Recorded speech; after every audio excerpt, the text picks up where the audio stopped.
Right now, Dale's going to read us a little retrospective bio on about a very special person named Michael Knott. Go for it, Dale.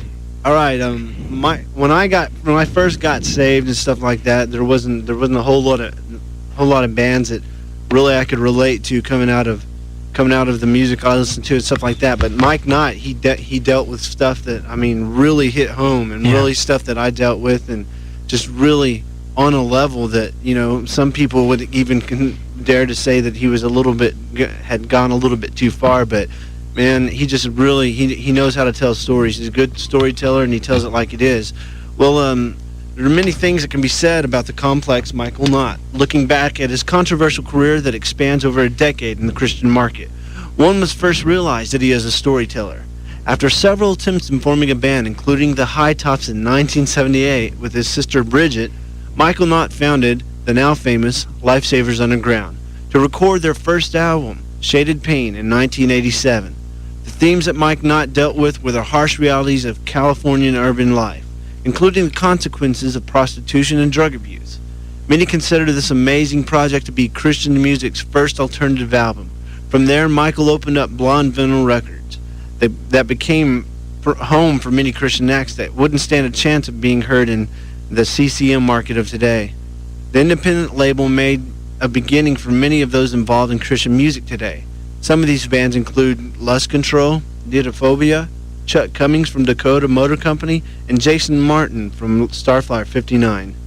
Now, as mentioned earlier, Mike Knott is a storyteller. Since its inception, Lifesaver Underground, or LSU, became a lantern that showed the ugliness of sin with all of its dark chambers that sometimes bore steeples.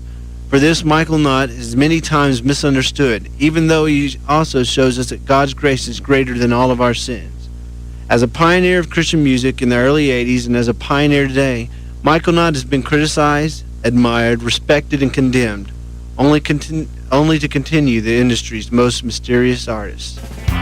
From his fourth solo album, Fluid, which is one continuous story with each song being a part of the whole picture, it's really cool. If you read it, it's a haiku. We now bring you the song at the end of the album that looks back at the entire story, its history, and it rocks.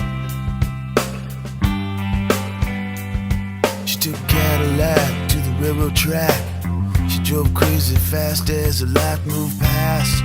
Everything she did before moved in her eyes, so she'd be sure to get what she deserved.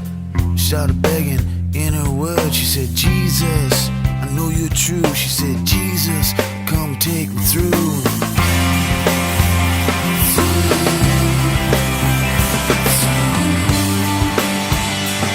Said, Jesus, come take me through.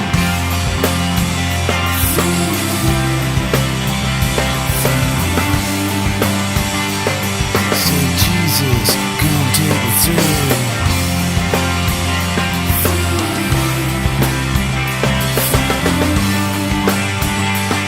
Said, Jesus, come take me through.